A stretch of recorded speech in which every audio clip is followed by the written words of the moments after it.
வணக்கம் நண்பர்களே, தமிழ் பிளாசம் சேனலில் வாழைப்பூ சூப் எப்படி செய்கிறதுன்னு பார்க்கலாம். அதற்கு தேவையான பொருட்கள்: ஒரு வாணலியில் கொஞ்சமாக எண்ணெய் ஊற்றிக்கலாம். எண்ணெய் நல்லா சூடாயிடுச்சு. 20 சின்ன வெங்காயம் இந்த மாதிரி கட் பண்ணி சேர்த்துக்கலாம்.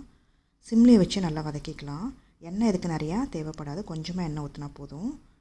5 பூண்டு பல் அப்படியே சேர்த்துக்கலாம், கட் பண்ணணும் அவசியம் கிடையாது. 1 ஸ்பூன் மிளகு, 1 ஸ்பூன் தனியா, ஜீரகம் 1/2 டீஸ்பூன் சேர்த்து நல்லா வதக்கிக்கலாம். சிம்லேயே வச்சு நல்லா வதக்கிக்கலாம். மிளகாய் தூள்லாம் இதில் சேர்க்குறதில்ல, மிளகு காரம் மட்டும்தான். இந்த மாதிரி செய்கிறப்ப குடல் புண்லாம் சீக்கிரம் ஆற்றிடும். இதில் பொட்டாசியம் சத்து அதிகம் இருக்கிறனால இதயம் ஆரோக்கியமாக இருக்கும். இப்போ தக்காளி 1 சேர்த்துக்கலாம். சின்னதாக கட் பண்ணி இந்த மாதிரி சேர்த்துக்கோங்க. சிம்லேயே வச்சு நல்லா வதக்கிக்கலாம். தக்காளியில் நல்லா மசியணும், அது வரைக்கும் நல்லா வதக்கிக்கலாம். உப்பு 1/2 டீஸ்பூன் சேர்த்து நல்லா வதக்கிக்கலாம். சிம்லேயே வச்சு நல்லா வதக்கிக்கோங்க. தக்காளியில் நல்லா மசிஞ்சிருச்சு, எண்ணெயும் பிரிஞ்சு வந்துருச்சு.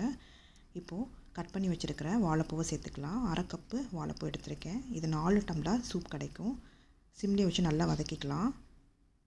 தண்ணியில் எதுவும் சேர்த்தாதீங்க, எண்ணெயிலேயே நல்லா வதக்கி விடுங்க. இந்த எண்ணெயே போதுமானது, ரொம்ப ஜாஸ்தி எண்ணெய் ஊற்றிடாதீங்க. நல்லா சிம்லேயே வச்சு நல்லா வதக்கிக்கலாம். மஞ்சத்தூள் 1/4 டீஸ்பூன் சேர்த்து நல்லா வதக்கிக்கலாம். வாழைப்பூவை நல்லா பொடிசாக கட் பண்ணிக்கோங்க, அப்போ தான் சீக்கிரம் வதங்கும். நல்லா வதங்கிடுச்சு பாருங்கள். இப்போ அடுப்பு ஆஃப் பண்ணிவிட்டு நல்லா ஆறின பிறகு மிக்சியில் நைஸாக அரைச்சி எடுத்துக்கலாம். நல்லா ஆறிடுச்சு, இப்போ மிக்சியில் போட்டுடலாம்.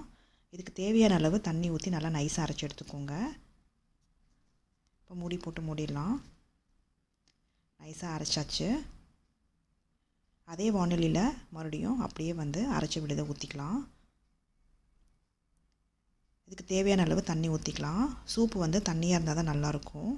4 டம்ளருக்கு நான் தண்ணி ஊற்றிருக்கேன். நல்லா கலந்து விட்டுக்கலாம்.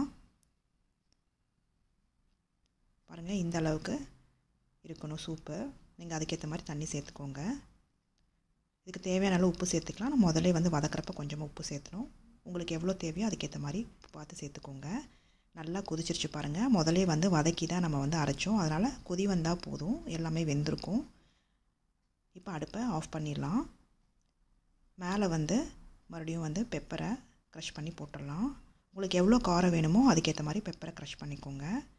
சுவையான வாழைப்பூ சூப் ரெடி ஆயிடுச்சு. இந்த ரெசிபி செஞ்சு பார்த்துட்டு உங்களோட கமெண்ட்ஸ் என்னன்னு சொல்லுங்கள். பிடிச்சிருந்தா லைக் பண்ணுங்கள், ஷேர் பண்ணுங்கள், சப்ஸ்கிரைப் பண்ணுங்கள்.